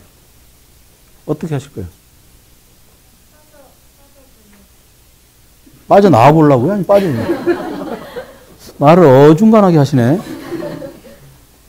예. 선생님, 이상의 소설의 자의식 과잉이라는 말이 지금 이런 예, 그렇습니다. 자의식이라는 말은 여기 기자 빼도 됩니다. 근데 적당한 선에서 자의식이 없으면 우리가 자의식이 없는 사람을 뭐라고 그럽니까? 그 사람을 뻔뻔한 사람이다 이렇게 말하죠. 적당한 선에서 자의식이 있어야죠. 그래야 이제 이런 것들이 있어야 최소한 자기 반성이 일어나지 않겠어요? 지금 내가 하고 있는 행위가 기존의 사회 속에서 받아들여지는 어떤 통념이라든가 규범이라든가 이런 것하고 이게 맞는 것인지도 확인해 봐야 되지 않겠어요? 그것이 없는 상태로 계속 그냥 자기가 자기에 대해서 돌이켜보지 않은 상태로 계속 가게 되면 막 사는 거 아닙니까? 근데 이런 걸 하려면 시간의 여유가 있어야 되죠. 그리고 고요함 속에서 자기가 자기에 대해서 생각해 볼 수 있는 기회를 가져야 되거든요. 이게 이제 없는 상태로 우리는 되게 사니까. 이걸 하는 사람을 바보라고 그러죠. 되게. 그리고 데카르트의 관점에서 보면은 예. 정신이 없는 사람, 예. 정신병을 앓는 사람 같은 경우는 인간이 아니고 그렇죠. 자기를 성찰할 수 있는. 예. 자기가 자기를 성찰할 수 없으면 데카르트의 이 주관적 관념론의 입장을 세우면 인간의 본질을 훼손한 상태라고 할 수 있죠. 그래서 최근에 죽었죠? 그냥 올리버 섹스라는 사람 있지 않습니까? 그 뇌과학자. 그 사람이 아내를 모자로 착각한 남자라는 책이 있어요. 그게 짧은 책인데 한번 읽어보세요. 이제 현대 그 뇌과학자들은 데카르트 이런 얘기가 사실은 과학 지식이 아직 않았기 때문에 나오는 얘기다. 즉, 인간 전두엽의 특정 부분이 가령 소멸되면 이런 자기의식이 없어진다. 시간의식도 없어진다. 그러니 이거는 선천적으로 타고나는 것이 아니라 그냥 뇌의 활동에 불과하고 뇌의 이런 의식적인 활동들을 과학적으로 밝혀낸 바가 있어요. 그런 책들이 이제 있습니다. 알바 노예라는 사람이 쓴 뇌과학의 함정이라든가 이런 기본적인 텍스트들이 있거든요. 근데 데카르트, 그냥 제가 처음에 말씀드렸다시피 데카르트의 이 생각들은 현대 과학의 입장에서 보면은 분명히 그릇된 얘기들이 많이 있어요. 과거의 쓰라린 고통이 유독 안 잊히죠. 그런데 과거의 쓰라린 고통 때문에 너무 막 망상이 심한 사람들은 일정한 부분 수술을 하면은 좀 고통이 덜해지는 경우가 있어요. 그리고 뇌스캔을 해가지고 그런 경우가 있습니다. 저도 그래서 그런 걸 좀 해야 될 것 같은 생각을 가끔 드는데.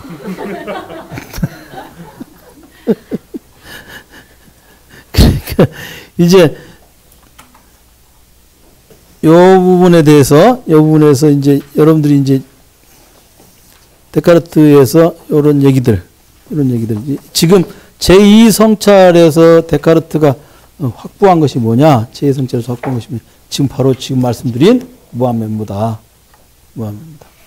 제1 성찰에서는 감각지각하는 나하고 그것을 의심하는 나의 대립이 있었다면, 그래서 감각지각이 이제에 대한 확신이 붕괴했고, 그 다음에 지금 제2 성찰에서는 의심하는 나하고 나는 틀림없이 있다를 확신하는 나하고 대립을 해서 나는 틀림없이 나는 있다를 확신하는 내가 등장했습니다. 그래서 내면으로 쭉 파고들었을 때 무아면무라고 하는 나, 자기 자신, 자기 의식 이런 것들이 확보되었습니다. 그러면 마지막 문단을 한번 보겠습니다.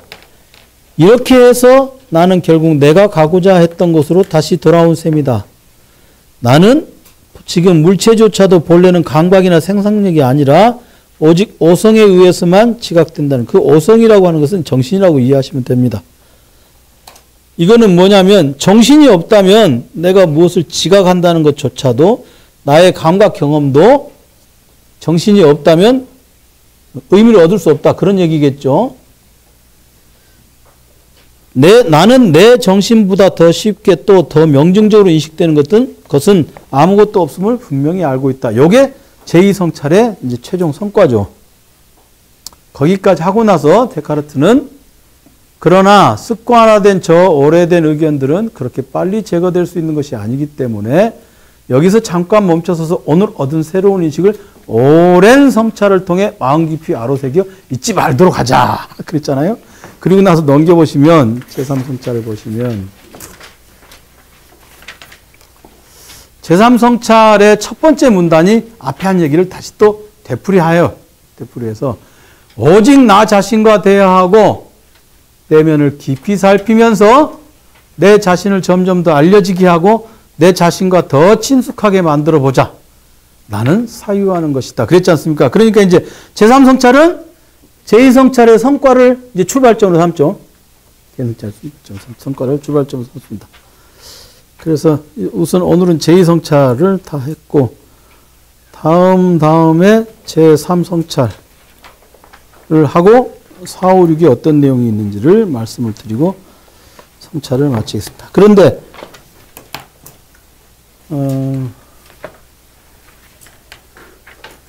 지금 성찰을 5번 읽었죠? 5번이죠? 예. 5번 읽었는데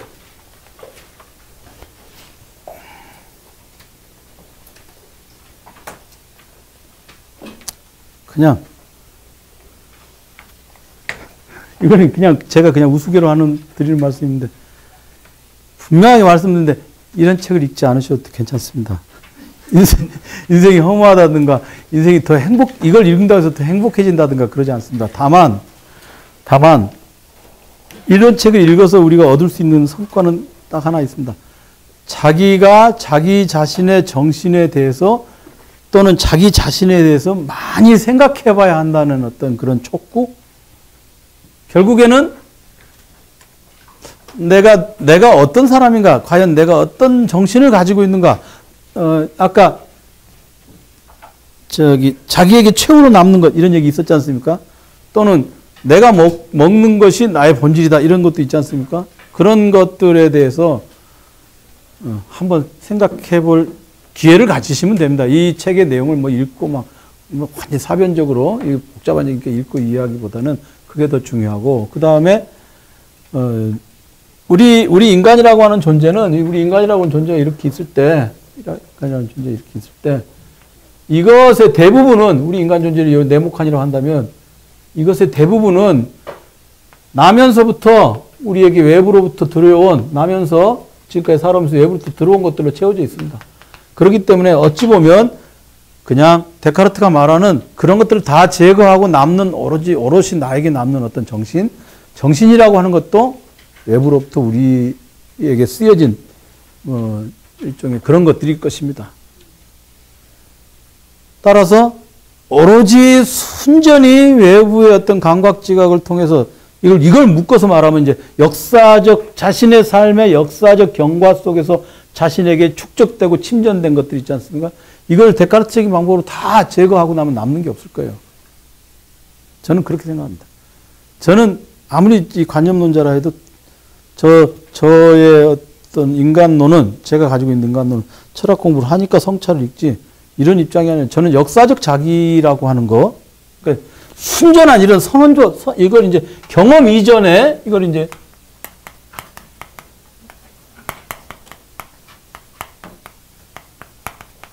경험 이전에 그러니까 아프리오리하게 경험 이전의 자기라고 하는 건 저는 성립하지 않는다고 생각을 하고 역사적으로 히스토리컬 셀프라고 하는 것 인간이라고 하는 인간의 자기라고 하는 것은 역사적으로 구축된다고 하는 일종의 역사주의자입니다. 그렇게 구축된다고 생각을 합니다. 그러니까 성찰을 읽어서 여기에 있는 내용이 옳다 그러다 이걸 여러분들이 따지지 마시고 이걸 읽으면서 내가 과연 어떤 것들로 나를 구축했는가 외부에서 들여온 물건이 정말 틀림없는가 이것들을 그것을 생각해보는 기회를 삼는 게 훨씬 더 좋습니다. 과연 틀림없이 내 것인가 있잖아요. 틀림없이 내 것인가. 예? 그런 것들을 한번 생각해보는 기회가 됐는 게 훨씬 더 이 성찰을 읽는 좋은 그런 기회가 되죠. 과연 내가, 우리 그런 얘기 안 했어요. 내가 이래봬도 어디 나온 사람인데 막 이런 얘기 하잖아요. 예? 그런 것들 있지 않습니까? 저도 버리기 어려운 거 있죠. 아무래도. 너 공익근무 출신이지? 네. 이런 사람은 경멸하고 이런 태도도 좋지 않아. 그렇지 말이야. 해병대 나온 사람도 있는데 말이지. 공익이야? 막 이러면서, 뭐 이런 거 있잖아요. 내가 나를 구축하고 있는 게 도대체 공익인데 잘생기면 얼마나 화나겠어요. 해병대 나와갖고 못생긴 것 같잖아요. 이게 막. 네. 그러면 다음 주에 뵙겠습니다. 수고들 하셨습니다.